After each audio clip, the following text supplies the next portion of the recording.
നിർത്ത. അതാരാടാ വാർപ്പിന്റെ അടിയില്? ചോദിച്ചത് കേട്ടില്ലേ? എവിടെ നിന്നാടാ കഴിവറ മോനെ ഇത് എടുത്തുകൊണ്ട് വരുന്നേ? ഇത് തമ്മനത്തെ നാരായണമേനന്റെ മുത്തച്ഛ. ഏണം കേട്ടവനെ, ഈ മംഗലത്തെ മൂപ്പിൽ നായർക്ക് ഇവിടെ ഒരു സദ്യ നടത്താൻ തമ്മനത്തെ മേനോന്റെ വാർപ്പ് വേണോടാ? ഞാന് ആഹാ, നാരായണൻകുട്ടി നീയായിരുന്നോ? നിന്നോട് ആരാടാ കഴുതേ ഇതും താങ്ങി പിടിച്ചോണ്ട് ഇങ്ങോട്ട് വരാൻ പറഞ്ഞേ? ഇന്ന് അച്ഛന്റെ പിറന്നാളല്ലേ അച്ഛ? ക്ഷണിച്ചിട്ടും ക്ഷണിക്കാണ്ട് 100 കണക്കിന് ആളുകളാ ഇന്ന് ഉച്ചയ്ക്ക് ഇവിടെ ഉണ്ണാൻ വരുന്നത്. അവർക്ക് ഇത്തിരി പായസം ഉണ്ടാക്കാൻ വേണ്ടി. അച്ഛനെ അച്ഛനെന്നെ വിളിച്ചോ? നീ അതെടുത്ത് വിറ്റു അല്ലടാ? ഏതാ അച്ഛാ? നിന്റെ അമ്മയുടെ നായരില്ലേ ഈ ഞാൻ ഉണ്ടാക്കി വെച്ചിട്ടില്ലേ ഇതിനേക്കാൾ വലിയ വാർപ്പ്? അതെടുത്ത് വിറ്റോന്ന്. അയ്യോ, വിറ്റതല്ല, വേറൊരു സദ്യക്കാർക്ക് വാടകയ്ക്ക് കൊടുത്തതാ. ഞാൻ ഇപ്പൊ പോയി നിക്ക്. എന്ന് മുതലാടാ മൂപ്പിൽ നായര് കാരണവന്മാരുടെ വാർപ്പും തളികയും വാടകയ്ക്ക് കൊടുത്തു തുടങ്ങിയത്? അച്ഛനല്ല, ഞങ്ങളാ കൊടുത്തത്. എന്തോരം വലിയ വലിയ പാത്രങ്ങളാ ഇതിനകത്ത് ഇങ്ങനെ കിടന്ന് പൂത്തു പോകുന്നത്.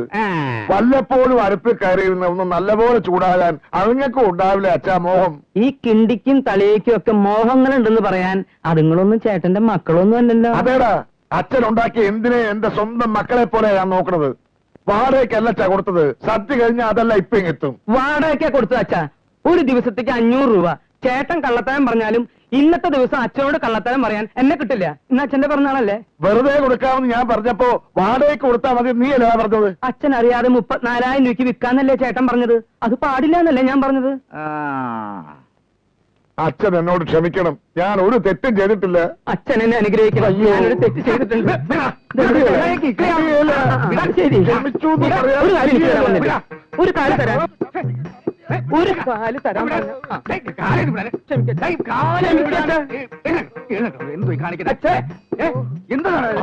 അപസ്മാരാണല്ലോ പഠിച്ചത്. എന്തെങ്കിലും 20 ലക്ഷം വിട്ടു വരാൻ അപസ്മാരം തന്റെ വാപ്പിച്ച താക്കോൽ കൈ കൊടുക്കുന്നത് അല്ല. താക്കോൽ പിടിക്കാൻ കൊടുത്തതിന്റെ ഗുണമായി കാണിക്കണേ.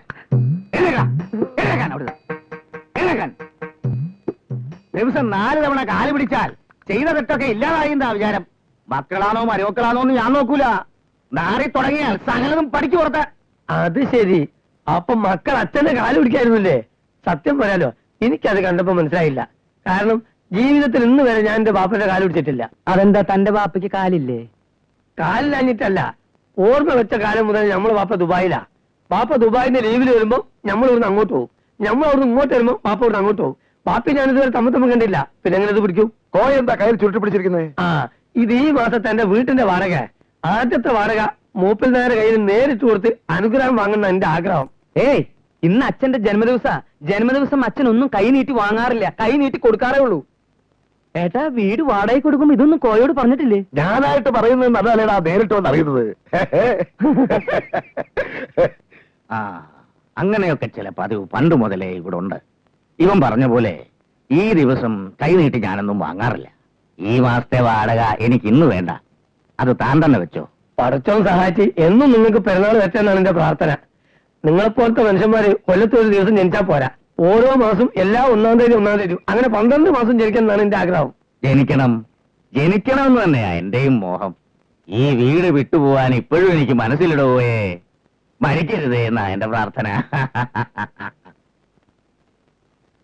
കോയക്കറിയില്ല, ഇവരുടെയൊക്കെ ഇളയതായി എനിക്കൊരു മോളുണ്ടായിരുന്നു. ചിന്നമ്മൂന്നാ ഞാൻ വിളിക്ക. അവളും ഭർത്താവും ഒരു അപകടത്തിൽപ്പെട്ട് മരിക്കുമ്പോ അവരുടെ കുഞ്ഞിന് പാലുകൂടി മാറിയിരുന്നില്ല. അമ്മയില്ലാത്ത കുഞ്ഞിനെ ഒരുത്തന്റെയും സഹായമില്ലാതെ ഈ കയ്യിലിട്ടാ വളർത്തിയത്. അവള് വളർന്നു. ഈ വയസ്സിനെ മനസ്സുകൊണ്ട് ചതിക്കാത്ത ഒരാളെ ഇന്ന് ലോകത്തിലുള്ളൂ. എന്റെ കൊച്ചുമോള് മായ.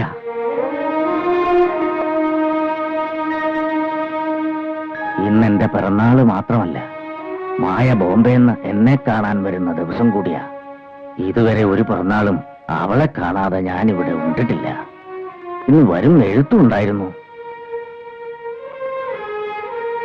വിമാനത്താവളത്തിലും തീവണ്ടി ആഫീസിലും ബസ് സ്റ്റോപ്പിലും ആളെ നിർത്തി മനസ്സിൽ തീയും വെച്ചിരിക്കുമ്പോഴാ മക്കളാണെന്നും പറഞ്ഞ് ഓരോരുത്തര് ഉരുളിയും തലയെ വെച്ച് എഴുന്നള്ളത്ത് നടത്തുന്നത്. മായ ഇങ്ങ് എത്തിക്കോളും.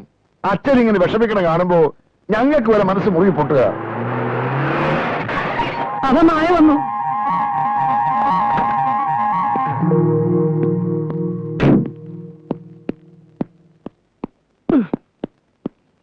മുത്തച്ഛ മുത്തച്ഛന്റെ മായക്കുട്ടി വിമാനത്തിലും വന്നിട്ടില്ല, തീവണ്ടിയിലും വന്നിട്ടില്ല, ബസ്സിലും വന്നിട്ടില്ല. ഞാൻ സകല സ്ഥലത്തും തപ്പി.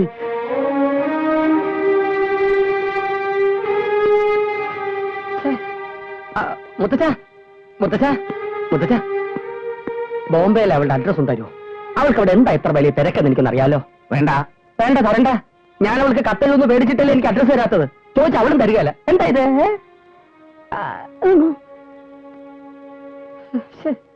മുത്തച്ഛ അഡ്രസ് ഇങ്ങോട്ട് വന്നേ. ആവേശം മൂത്ത് വല്ലതും പറഞ്ഞാൽ നിന്റെ ഈ സകല ഗ്ലാബറോടും കൂടി ഈ കറുത്ത കണ്ണാടി അടക്കം നിന്റെ കരളക്കുറ്റി അച്ഛൻ അടിച്ചു പൊട്ടിക്കും. ശവമേ, എന്നെങ്കിലും മായയെ കല്യാണം കഴിക്കാൻ കിട്ടുന്ന ചാൻസ് കളയണം കോയ. ഒരിക്കലും കളയരുത്. ഇത്രയും പുരുഷത്വം വെച്ച ഒരു അഡ്രസ് വേണ്ടി ചീപ്പാവേ. വിട്ടുകള ശിവൻകുട്ടി, ഇതങ്ങനെ വിടാൻ പറ്റില്ല. മായ എന്റെ ജീവനാ. നീ അവളെ കല്യാണം കഴിച്ച് ഈ സ്വത്തുക്കളെ മുഴുവൻ നമ്മുടെ കയ്യിൽ വരുന്നത് കണ്ടിട്ട് വേണം ഈ അച്ഛനൊന്ന് കണ്ണടയ്ക്കാൻ. അത് നീ മറക്കരുത്. അച്ഛന്റെ കണ്ണടപ്പിക്കുന്നേരം ഞാനേറ്റ് പോരെ.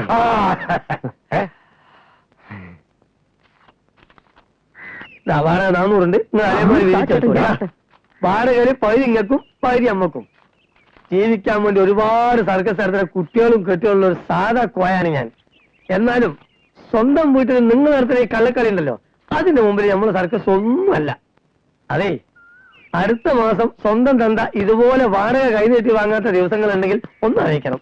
അതും നമുക്ക് ഷെയർ ചെയ്യാലോ. അളിയാ, എന്റെ ഷെയർ ഇവിടെ. ഇതാ ഏട്ടൻ അളിയനും 100 പിടി.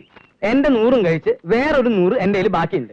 അത് 3 ആക്കി മുറിച്ച് 33 രൂപ 33 പൈസ ഇനി അങ്ങോട്ട് വരും. എന്താ പോരെ? പോരാ.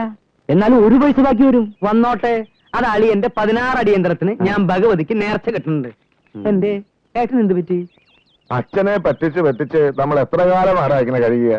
അച്ഛന്റെ സ്വർഗാരോഹണം വരെ ഇങ്ങനെ കഴിയാം. അല്ലാതെ എന്താ ചെയ്യാ? തന്തയാണെന്ന് പറഞ്ഞിട്ട് ഒരു കാര്യമില്ല. ദേ തല്ല് കിട്ടി എന്റെ പുറമൊന്ന് നോക്കിയേ. വേണം പിന്നെ കാണാം. ഇളയ പെങ്ങള് ചിന്നമ്മ മരിച്ച പിന്നെ അച്ഛനിങ്ങനെ കണ്ണിച്ചോടയില്ലാതായത്. ചിന്നമ്മുവിന്റെ മകള് മായോടാ അച്ഛൻ എല്ലാരേക്കാളും ഇഷ്ടം. അവൾ ഇന്ന് വന്നില്ലെങ്കിൽ ഇവിടെ ആകെ പ്രശ്നമാവും. അളിയാ, സദ്യ വിളമ്പറായി. അവിടെ ആരുമില്ല. ഡോ, തനിക്ക് മറ്റു കാണണ്ടേ? അതല്ലടോ എന്റെ പുറം. അത് വേണ്ട, പിന്നെ കാണാം.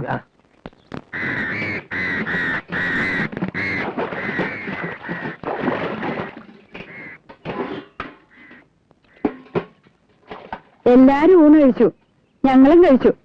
ഇനി അച്ഛൻ മാത്രമേ ഉള്ളൂ. വിളമ്പട്ടെ? വേണ്ട, എനിക്ക് വിശപ്പില്ല. അച്ഛന് വേണ്ടെങ്കിൽ എനിക്കും വേണ്ട. ഞാനും കഴിക്കുന്നില്ല. എന്നാ ഞാനും കഴിക്കണില്ല. അപ്പൊ നിങ്ങൾ രണ്ടാളും കഴിച്ചു എന്ന് പറഞ്ഞതോ? അത് കുട്ടികൾ കഴിച്ചപ്പോ ഞാൻ ആ ഇലയിൽ ഒരു ഇത്തിരി വാരി കഴിച്ചതാ. അച്ഛന് വിശ്വാസമില്ലെങ്കിൽ വേണ്ട. ഒരു നേരം പട്ടിണി കിടന്നെന്ന് വെച്ച് എനിക്കൊന്നും സംഭവിക്കാൻ പോകുന്നില്ല. അപ്പൊ നീയോ? ഞാൻ അവസാനം ചെറിയൊരു ഗ്ലാസ്സിൽ ഇത്തിരി പായസം കുടിച്ചു. ക്ഷണിച്ചവരെല്ലാം വന്നിരുന്നോടാ. ആകെ 713 ഇലയിട്ടു. പായസം തികഞ്ഞില്ല. രണ്ടാമത് ഉണ്ടാക്കി. സദ്യയുടെ കാര്യങ്ങളൊക്കെ നോക്കിയത് ഏട്ടനാണ്. അനാഥ മന്ദിരത്തിലേക്ക് ഒരു ചാക്കരിയും 140 ഊണും ഞാൻ കൊടുത്തയച്ചു. അതെപ്പോ? അത് നീ അവിടെ ഇന്ന് ഉരുട്ടി വിഴുങ്ങുമ്പോ. പിന്നെ അച്ഛാ, പുറം കാര്യങ്ങളൊക്കെ സഹദേവൻ നോക്കി. അതിന് എല്ലാത്തിനും എന്റെ ഒരു മേൽനോട്ടുണ്ടായിരുന്നു. അതുകൊണ്ട് കാര്യങ്ങളൊക്കെ ഭംഗിയായി. സാധനങ്ങളുടെ വിലയാ ഭയങ്കരം. കേട്ടാ ഒരാളും വിശ്വസിക്കില്ല. സാരമില്ല, ഞാൻ വിശ്വസിച്ചോളും. ചോദിക്കുമ്പോ പറഞ്ഞാ മതി. അതിനു മുമ്പ് നീ നിന്റെ പെങ്ങളെ ഒക്കത്തെടുത്ത് അപ്പുറത്തെ കാണും കൊണ്ടുവെക്ക്. ഇവരുടെ ഈ കരച്ചിൽ എനിക്ക് അത്ര പിടിക്കുന്നില്ല. എനിക്കറിയാം. പായമോള് വരാത്തതിന് അച്ഛൻ എന്നോടാ ദേഷ്യം. ഞാൻ എന്ത് തെറ്റാ ചെയ്തത്? എന്റെ കൂടെ പുറത്തെ നീ എന്തിനാ ഇങ്ങനെ കരയണേ? നീ കരയണ കാണുമ്പോ എനിക്ക് തിരിച്ചു നിൽക്കാനാവില്ല. കേട്ടില്ലേ വെച്ചിട്ടോ? എനിക്ക് എന്താ എനിക്ക് അല്പം സ്വസ്ഥത തരുമോ?